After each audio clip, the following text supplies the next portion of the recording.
Okay, so in this video, not much has changed on the GUI, but what we've done is we've streamlined our code a lot. So we've moved the student class knows about student data or data for a student. It should know what's valid for a student. It's responsible for knowing what's valid data for a student. Okay, same for course. The course class knows about a course, and it knows what's valid data for a course, or it should know. It's responsible for the data. Okay, so in this video, we move all of the validation into the data classes so that our add course and add student methods become really simple. We just do a try and a catch. No more checking if names blank or string courses blank or anything like that. That's all moved and streamlined into the data classes. Same for student. Okay, so we're using exception handling to do that, and we're also defining our own exceptions. So we'd find our own course exception there, and we've got student exception. Okay. And I'll talk about how far you can go with exception handling a little bit later in the video. Okay, so not much has changed in the GUI, but we're still getting lovely error messages come out if we have blank data. But we're doing all of this now, not through a huge stack of code in our controller, but in the data class where the validation belongs. So I hope that's useful to people. Stay tuned and we'll go through it all. Okay, so in this video, we're going to improve the validation of user inputs. We're going to simplify it. We're going to move a lot of code from our controller classes into our data classes where the validation belongs. Okay, and we're going to use exception handling. And not only that, we're going to create our own exceptions so we can deal with our own exceptions directly. Okay, so when a student exception is raised, we know it's a student exception, rather than having an exception raised and not knowing, is that something wrong somewhere else, or is it a student issue? What's going on? We can raise our own exceptions so that we can deal with those directly and know we're dealing with just those exceptions, not something that's much larger. So let's just talk about what goes where. And I've talked about this in prior videos. I talk about this in a class all the time. What code should go in which class? Let's do some examples now. So if we have these classes, which of them is responsible for validating data for a student? So we've got a GUI class, a controller class, a student array class, maybe a whole bunch of other classes. Which one of those is responsible for actually doing the validation of the student data? Okay, and the answer is, of course, the student class. The student class owns the data. It's responsible for the data. It should know what's valid for the data and make sure data is valid before an object is created. Okay, so it's all about the student class. At the moment, we've got all the validation for a student going on in the controller class, which isn't good. Okay, it should go in the student class where it belongs. And why is that the case? Because the student class is responsible for storing the data for a student, so it's responsible for the data for that student, so it's responsible for validating the data as well. It knows the data, it's responsible for the data. It should not let a student object be created unless the data is valid. Okay, and that's all on a student class. Okay, same for course enrollment, same for all the other data classes. Each of those data classes is responsible for knowing about its own data and validating its own data. Another recap. If we have these classes, which is responsible for displaying error messages? So we know whether error messages should get generated in the data classes, but what's responsible for displaying the error messages? Where should that happen? So we've got a GUI class, a controller class, a student array class, and so on. What's responsible for actually displaying the error message to the user? And it's a GUI class or the controller class. And why is that the case? Because only these classes know what kind of app we are in or running. Are we a console app? Are we a Java app? Are we a web app? Are we something else? So only these classes know where and how the error should be displayed. Should it be displayed in a label? What's the label called? Should it be displayed in error dialog? Should it be displayed on the console screen? And so on. So only these two classes, or maybe just the GUI class, knows where it's running, and that should be responsible for displaying the data or displaying errors. Okay. And the way we're set up with Scene Builder in the controller class, really it's the controller class that knows what the GUI is, because the GUI is really just an XML file. Okay, so we don't really have a GUI class in these examples that we're doing at this stage. Okay, normally the controller class just knows about the brains and the processing, not where the GUI is or what the GUI is or how things are going to be displayed or what sort of app it is. Okay, but for us at this stage, it's the controller class. Quick recap on exception handling. So exception handling is all about catching errors as they occur and handling them gracefully. Okay, so your program will not crash. will not produce ugly error messages like stack traces that the end users can see. Okay, so you don't want to produce ugly error messages and scare users. Produce that ugly stack trace that appears when your program crashes. No, a user should never see that.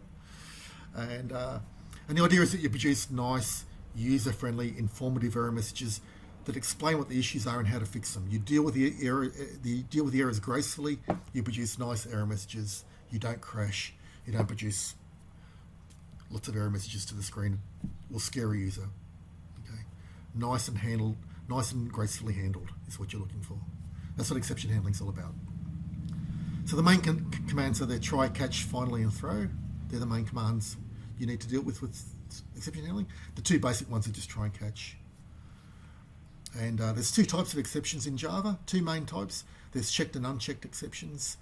We're not going to talk about those in detail in this video, but just briefly, the unchecked exceptions are the Java commands you can use and not have to worry about putting a try catch around it. If your program crashes, Java says it's up to you. For example, if you try and divide by 0, you don't have to put a try catch around it. You can let your program crash. Okay.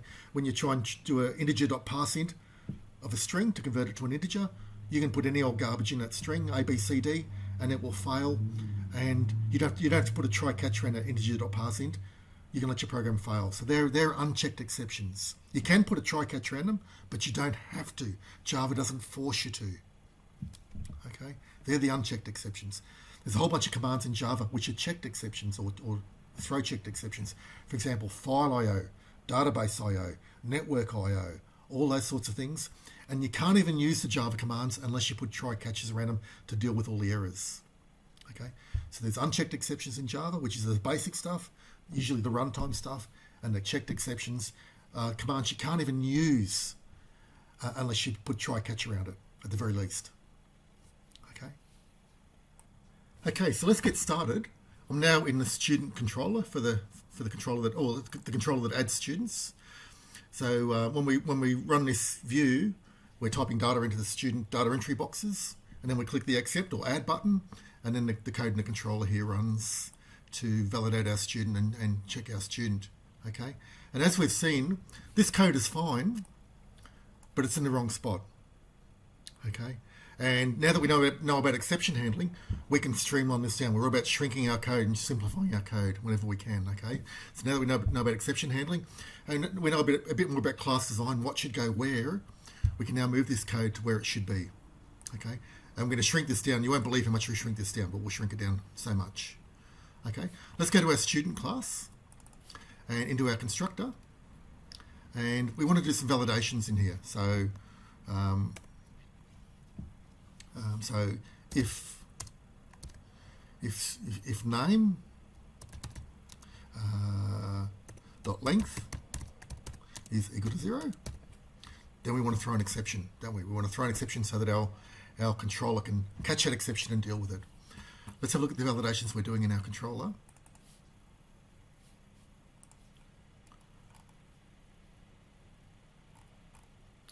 And so we're checking the name length. So we're doing that now. Let's check the phone length. So we'll do that as well. In fact, we'll copy all this over and then we'll just adapt it. That's easier. Copy it all over. Okay, and copy it into student. So we're going to do these same validations here. That's all right. NetBeans is just complaining about the J option pane not being there. Okay. So if name length is 0, we're going to keep that error message, so I'll keep that for now.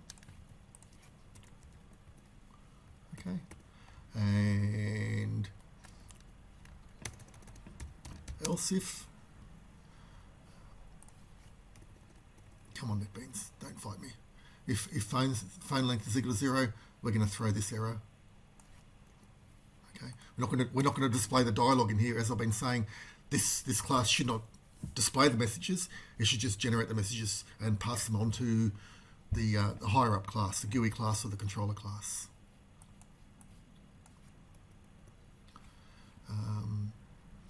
And else if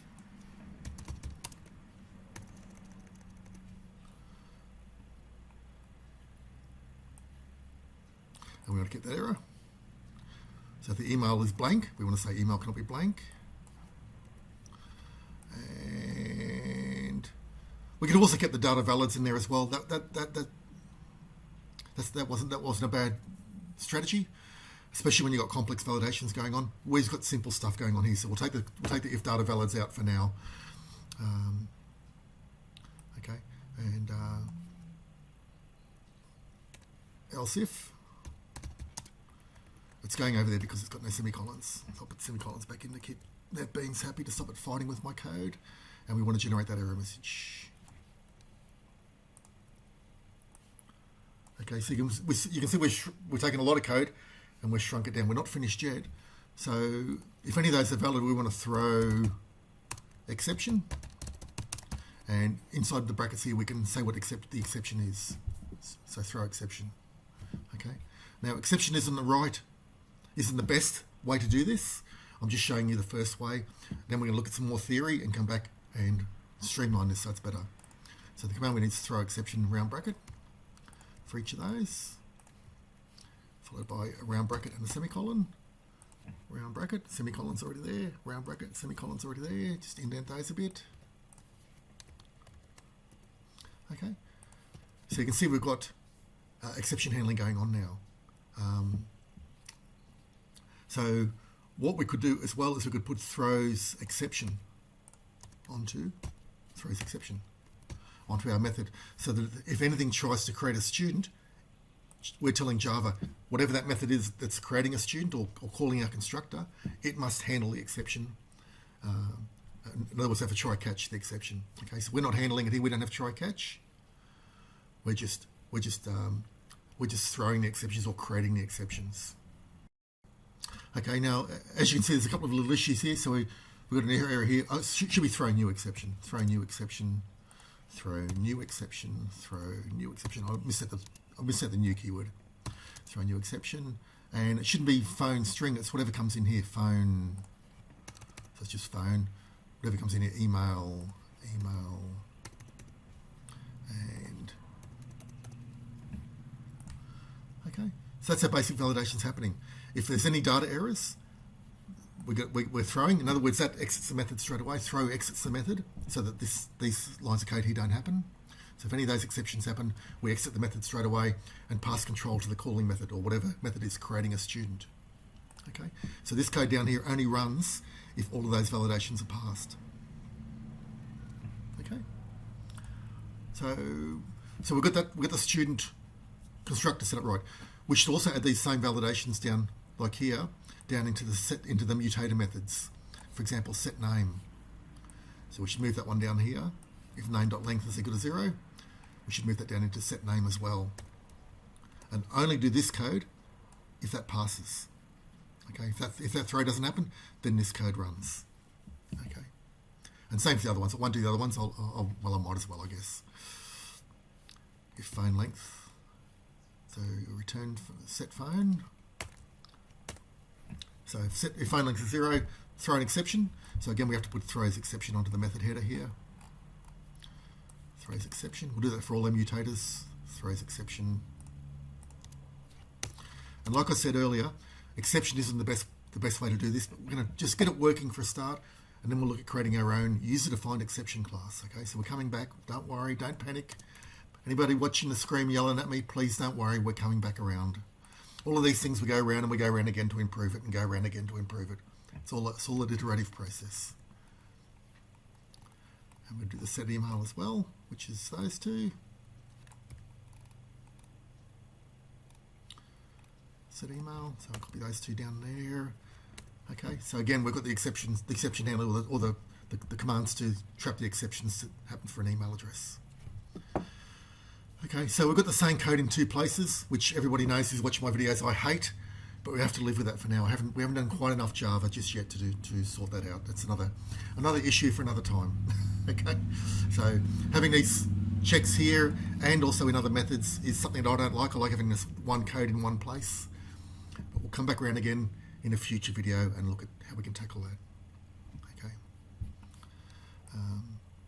Set the email. So if that's 0, or if it doesn't contain an ampersand, we're throwing that. Otherwise, we can set the email. So they're all fine. I'm happy with those. Okay. So that's our throws in place. So we're throwing exceptions. Now let's deal with catching the exceptions. Got to put a throws there as well, because this could throw an exception.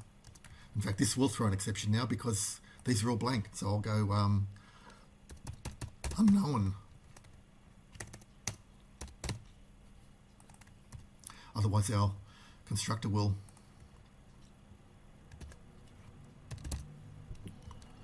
so if we don't put these in as unknown at net, then our parameterized constructor will throw the exception.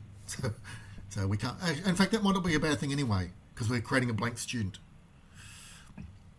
We'll leave it like that for now. Okay, we'll leave it like that for now. So the default constructor runs if you don't provide any parameters. So they might be fine for a test student or a dummy student that we're going to work on later that we're doing something with. We'll leave it like that for now, but otherwise blank's fine as well. Okay, so our student class, which is responsible for a student's data, now validates the student data as well, or checks the student data to make sure it's okay for a student to be created with that data that you pass in. Okay, and if there's any issues, an exception is thrown. That's part of the equation. Now we're going to go back to our add controller and catch that exception. Okay, so what we can do here is let's just try and create a student. So we'll go try. Okay, so we're trying to create a student with the user inputs that were passed in. Okay, and if that fails, we want to catch.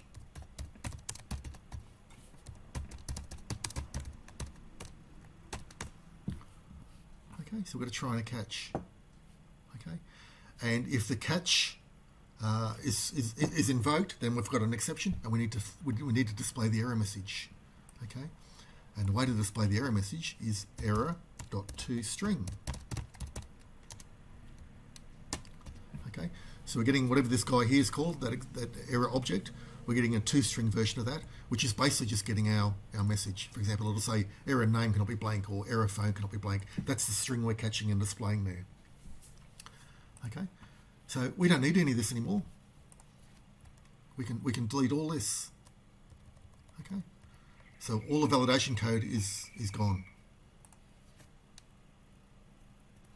Okay, and the code in our add method becomes just getting the data out of the text fields and passing that data to the constructor.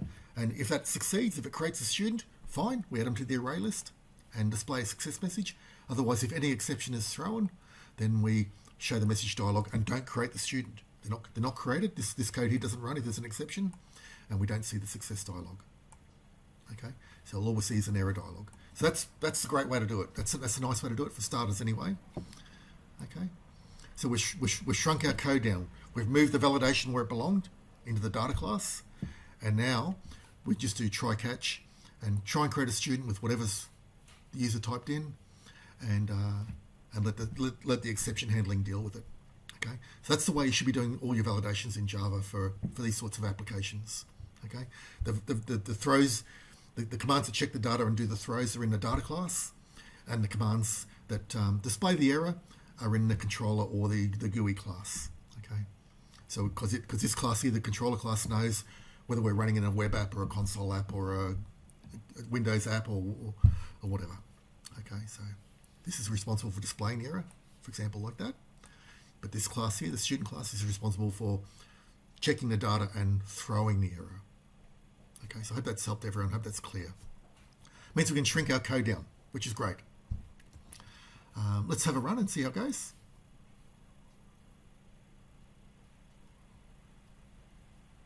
Let's try and add a student, and I'll add a blank student. And we've got Java lang exception error cannot be blank. Okay, so we've got a bit of nasty stuff at the front there, java.lang.exception. That's not too bad. I can live with that for now. I can show you ways to extract that later. That's fine. We can remove that later. That's all right for now. Let's type in a name. Let's add a student, and the phone cannot be blank. Okay, so we'll type in a phone number. Any old thing will do. I'm just checking it's not blank. Add a student. Email cannot be blank.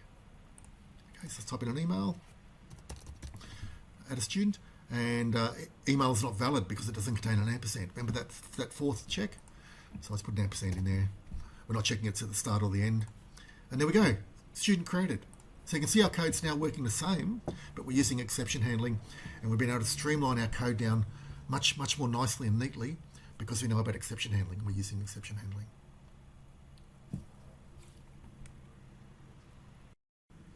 Okay, so let's do the same thing for courses. Okay, so we'll go across to the course data class. So the course constructor should be checking the name and the code, the course code and the course name, and throwing exceptions if they're not valid. Okay, so if code.length is equal to 0, throw new exception, error, code cannot be blank. Else if, and I didn't want a semicolon, so it's NetBeans is fighting with me. That's all right. And if name.length is 0, then the name is blank, and we're going to throw new exception. Name cannot be blank.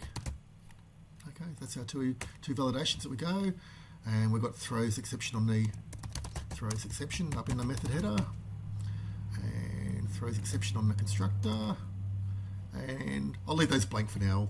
But again, we should probably put an unknown and unknown so these don't trip up if we try and create a dummy student or a test student in our code if we're testing. I might add them in. Sometimes you want to create dummy students while you're doing your testing, just on the code on the fly to test how certain things run. For example, you might create a dummy student and then say save file and then load file if you're saving data to file to check the file save and load's working. Let's put unknown and unknown for now. And again, we should put these same lines of code in our mutators. So down here in our set code and our set name.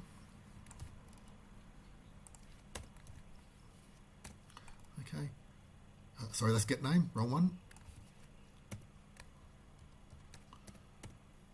Set name.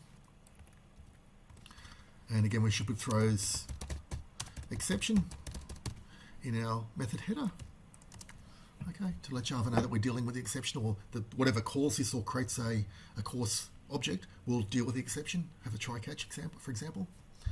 Okay, so that's shortened. That's those all sorted out. So again, if we're creating a course and code's blank or name's blank, then we're going to get an exception race. So these lines of code here won't run.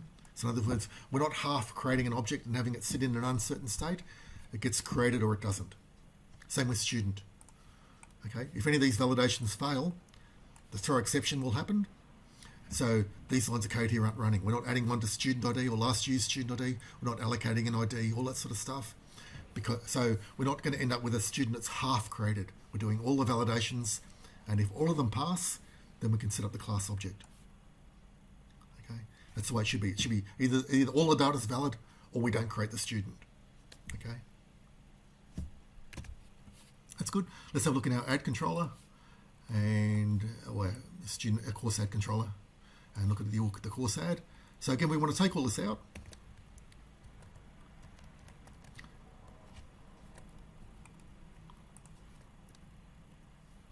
Take that as well. That comment doesn't really apply now, and make that a try. Okay. So we're trying to create a course object from the data that was passed in, the code and the name that were passed in. Okay. And if that fails, catch. And it's just the same code we had in our student controller. Student controller, here it is. Just that same code. We're just going to display the error message as error.toString. So back to the course add. Okay, so there's an error. If we try and create a course and there's any issues with the data, an exception is thrown, then this code here won't run, this code here will not run either. Okay, we'll jump straight into the exception block, which says error. Okay, and let's try that and see how that goes. Let's add a course, and I'll add a course called blank, and it says code cannot be blank. Let's add a code, add a name. I didn't add a name, name cannot be blank, add a name, everything's fine. Course created. Okay, we're not checking that the course code's got to be eight characters long and it's got to have 4 digits or whatever. We're not checking any of that. That could be something you add if you want to add in if you want to do extra checking. Okay, but I'm just keeping it simple for these videos. We don't want it to be an hour long. Okay, so now we've got those two happening. Let's now look at the only other one where we're doing data entry is our enrollment ad. Okay, so let's have a look at our enrollment ad controller. And down here we're trying to create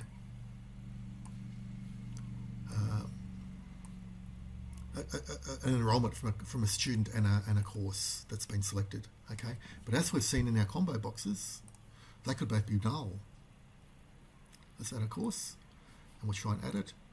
And look, we're getting in this crashing coming up here because we're not handling the exception. Okay, so because we're not handling the exception of either one of those selections being null, because if you don't select anything in a combo box, it comes back as a null by default. So we've got a null student there. So null.getValue crashes the program, and we get this stack trace coming out. Okay, which if you get these are pure gold. Don't just ignore them. We can look in here and find out where our code went wrong. So just look for anything that looks like your code. So JavaFX, com JavaFX isn't our code at all. So it's coming down till we find some JavaFX.events, nothing to do with us. Okay, we just keep coming down till we find something that looks like our code. Lang.thread, nope, nothing to do with us. Sun.reflect, no thank you, that's not our code. Here we go, student admin app enrollment, two string. So line 41 there's failing that in enrollment.java, which was called from our controller, enrollment add fxml controller, line 76. Okay, so there's the areas of our code we should be looking at. So if you get a stack trace like that, don't just ignore it. Skim through it till you find something you recognise from your code, like your apps, your file names, your methods, and you'll find the error straight away. Okay, so just skip through all the Java stuff. It's not Java caused the problem, it's your code that caused the problem, or my code. Okay, so line 76, which is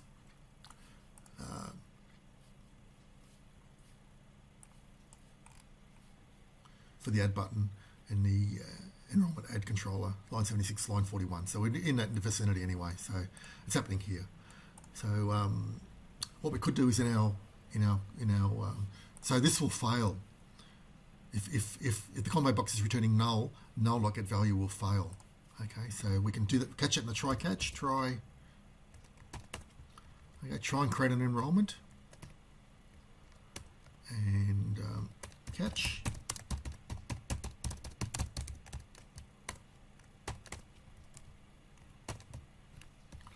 Okay, so we're getting the data the user selected in the combo boxes, if there is any. If they haven't selected anything, it comes back as null, and that will crash. And so if it's null coming back, our catch will run straight away. Okay, so let's put an error message in there.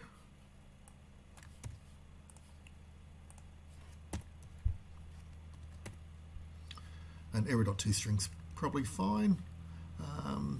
It's going to be an ugly error if we don't select anything, but we can work on that later. Let's just create our own error.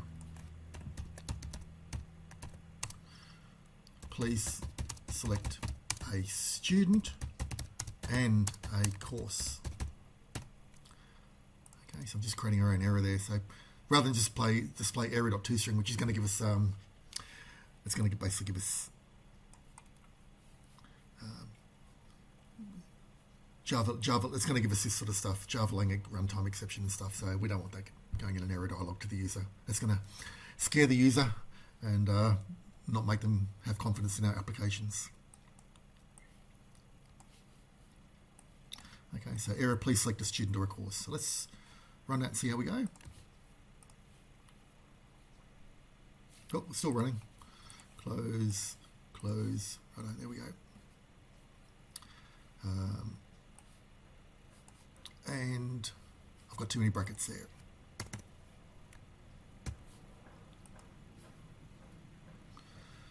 Okay, let's try and add an enrollment without selecting anything. So we'll go add, and we'll see the error come out. So we're not getting the stack trace anymore. Our program's not crashing. Please select a course and a student. That's a fair error message. That's okay. Let's select we got those students. We didn't do our test data. Let's do test data and go back to add a course enrollment, and we'll add Moose. and click Add. Please select a course and a student, or and a student. I've got to put and there. So select an enrolment as well, or course, and go Add, and everything's fine. So we've got the enrolment created. Okay, okay. So now we've got validations going on for all our inputs. We've got validations for courses and students and enrolments, and it's all done via exception handling techniques. Okay, what we've done is okay for us at this level, but we can do better. So let's have a bit more of a look and see what we can do. Okay, so the first thing we can do is we can improve our error message that's coming out. So we don't have that java.lang.exception coming out, which is a bit scary. Okay, so instead of going error.toString in our try catches, we'll go error.getMessage. So the exception object, in this case error, is something we can call methods on, and one of the methods is getMessage. Okay, so a whole bunch of methods in Java you can call. You can call error.printStackTrace, error.toString, error.getMessage, a whole bunch more. And this one gives you a nice message. So we'll use that one there, and also we'll use it in our student add, which is that one there. Okay, so now we should have nicer messages coming out on the screen, saying java.lang.exception at the front, which looks a bit ugly. Let's give that a go. Add a student. Error student name cannot be blank, so we're not getting that java.lang.exception coming out now, which is pretty nasty. Okay. That's the first thing we can do. The next thing we can do, and this is going sort of to the next level, but it's things that we've learned in our course, so we should apply them where we can. We can create our own exceptions. Okay, so let's have a crack at that. So let's just talk about user-defined exceptions, and by user-defined I mean programmer-defined. We're the users of the Java language, so when it says user-defined exception handling, it really means programmer-defined exception handling. We're defining our own exceptions so that we can deal with them directly and individually, however we want to deal with them. Okay, so we can easily define our own exceptions in Java. For example, we can add them into the existing Java exception hierarchy, and that's on the next slide, and then we can deal with them directly. And why would we do that? It's so we can recognise and catch these exceptions and handle them properly, so that if a student exception is raised, we know it's a student issue. Before, until now, we might have just dealt with exception, and then we don't know, is it a student issue, is it a data issue, is it a file issue, what's going on? But by creating our own exceptions, we can put try catches to deal with those directly, and handle them properly, individually and properly. Okay, rather than just have it something that's in a sea of Java exceptions that we don't know what it is. Is it a student error? Is it something else? We don't know. So that's why we create our own user-defined exceptions in Java. If student name is not valid, for example, we could throw a student invalid exception, or even we could create our own student name exception and throw that. Okay, so we could have a student exception which deals with all student exceptions, or we could even create a student name exception, a student address exception, a student email exception, and so on, and throw those individually if we wanted to. So you can deal with them with a really granular basis if you want to. Okay, we're not going to go quite so deep. And this is much better than just throwing exception or some other exception built in Java, because we can easily recognize what it is in other classes. We can easily recognize a student exception as a student exception, for example, rather than just an exception and worry about what is it? Oh, what is it? Something gone wrong with the file. We don't know what it is. We don't know how to handle it. We don't know how to catch it.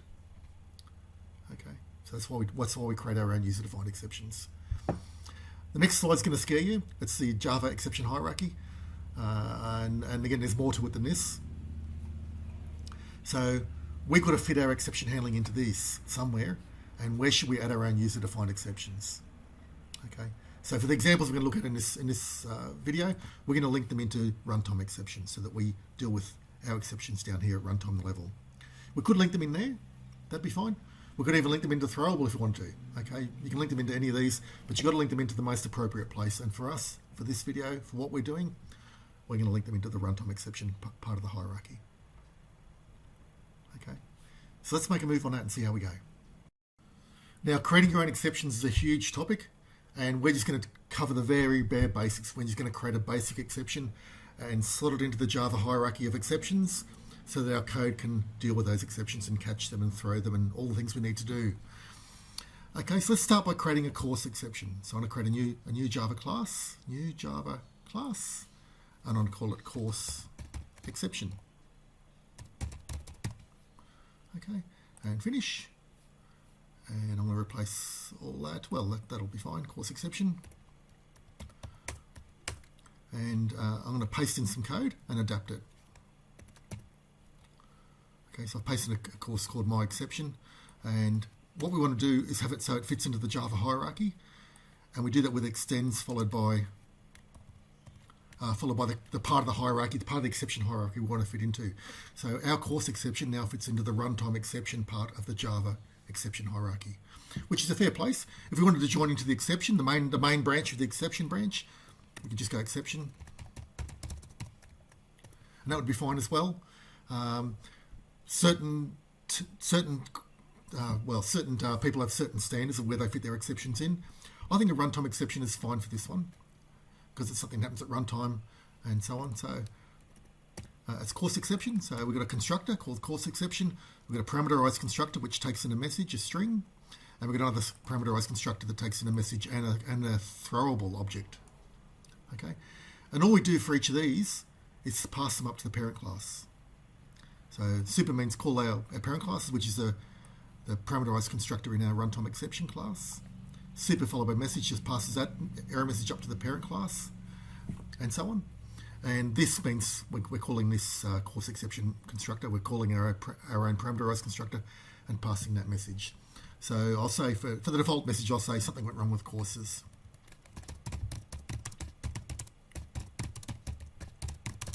But we should never see this message. Thank you for being on caps lock. Something went wrong creating course. We should never see this message because we always do throw followed by something inside round brackets with a message in there. So this is just the default one if we don't pass anything at all. We just say throw new course exception. This one will get displayed. Okay, not a very good message. Now you can go a lot deeper than this. This is a huge topic. We could create an exception for course name and have its own course exception, and for course code and so on. We could create an exception for each of the data fields, a separate exception class, so that we can throw those if we need to deal with exceptions very finely. Okay. In this example, in this project, we don't need to deal with them so finely. So throw course exception will tell us something's gone wrong with creating the course, and that's good enough. We can use the error message to tell the user what was wrong. Okay. So we'll do that for course. And we'll also copy and paste that and do it for student. So Control C, and I'll create a new class called new Java class called student exception, and finish. And I'll paste that code in there. Get rid of that last curly bracket. Get rid of the extends student exception up there. Get rid of all this. And it's now student exception. So we've got a student exception constructor, a parameterized constructor, and another parameterized constructor. Okay, so call all the constructors in their student exception, and they will just pass whatever error messages and throwable objects are passed to them. They will pass up into the parent, which is runtime exception, which is fine for us. Okay, so now we've created two exception classes. Let's now handle those exceptions. So everywhere we've got throw exception in our student add controller. Wherever we do catch, student add, now it's catch student exception. Okay, and anywhere in our student class where we were throwing exception, we're now throwing student exception. Okay, so throw student exception, throw new student exception, throw new student exception. Okay, so exception becomes student exception. That's the exception we're now raising and throwing. Same down here in our mutators, throw student exception, throw new student exception, throw student exception, throw new student exception.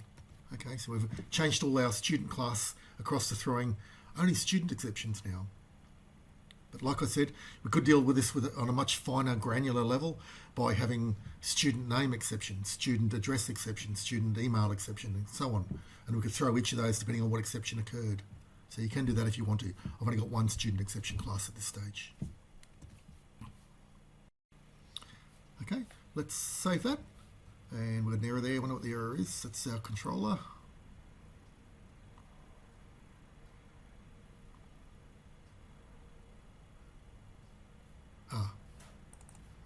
throw new student exception, throw new student exception. So we missed it on that, and throw student exception. Make sure you get it on all the mutators and all your constructors. Okay, I think that's all okay now. All those have changed. That's changed. All those have changed. All the mutators have changed. Mutator, they're all changed. They're all fine. Let's go back to our controller. And down here. Oh, it's picking on the course stuff. We haven't changed course over yet. That's what it's picking on there. Righto. So, add controller. It now catches student exception, which is all fine. Yep, all the errors are gone from there. Let's now change over our courses. So we've got the course exception added in here. Here's our course exceptions. So now in our course class, we don't want to throw exception anymore. It's now course exception, course exception, course exception. We've changed our parameterized constructor. Now we're going to change our mutator methods. They now throw course exception, throw new course exception, throws course exception, throw new course exception, and that changes everything over. Then we've got to change our add controller across to use that exception. So we're catching in our add controller when we add a course, we're now catching course exception, not exception, but course exception. Okay, so that's it. So now we've got 2 user-defined exception classes in there. We could add a whole bunch more, and you can do a whole lot of stuff with those classes. There's a huge iceberg topic here of exception handling. We've only barely scratched the surface. You can do a whole lot of stuff with these. But that's enough for us in this project, I think. So let's do a compile and run and make sure our project's still working fine. And we'll add a student, and we won't type a name, and we get error name cannot be blank. That's great. Phone cannot be blank. Type in a phone. Email cannot be blank. We'll type in an email, and we'll get a email's not valid because it doesn't contain the ampersand. Let's just put an ampersand in there to keep the validation happy. Add a student. So that's all working beautifully. Return to main menu. Add a course. And I'll try and add a course. Error course code cannot be blank for the course code. Name cannot be blank for the course name. And everything's fine. Okay, return to main menu. Let's try and add a course enrollment. And we'll click Add without selecting any. And we've got to select a course and a student. So we'll select just our crazy stuff we just typed in. And we'll add. And everything's fine. Okay, so we've changed all our validation over to using exception handling, and not only that, we're using user-defined exception handling, and we've made it so our methods and our controllers are getting shorter and shorter all the time. We've moved all that validation into the data classes. Okay, so all the controller does is try and create a student object or a course object or whatever, and if any errors occur, there'll be a throw, and the catch clause will handle the error and display the message. Okay, so everything's defined nicely. The data class knows about the data, it knows what's valid, and it does the validation. And the controller class tries to create objects, handles the exceptions, and knows how to display the errors, for example, in a J option pane. Okay, it knows how it's running. The data classes don't know whether they're running in a web app or a console app or what they're doing. That's all up to the controllers and the GUI class to work that out. Okay, so we've got the right division of labour going on. Everything's responsible for the right thing. Our code's now become a lot better and a lot cleaner. Okay, hope that video was useful. Thanks for watching. The courses, the link to the source code for this video, like all of my videos, is in the description. Hope you liked the video. Thanks for watching. Have a nice day. Oh, of course, and the last little thing to do, I've got to change that version number so it's matching up with the video. So that's in our main menu, which is not that one. FMX document control. I'm just showing you so people don't say, oh, you didn't show us, you changed the version number. Okay, so there it is there. I'll change it in that. So we're part 8 this time. Okay. That's it. Thanks for watching. Have a nice day.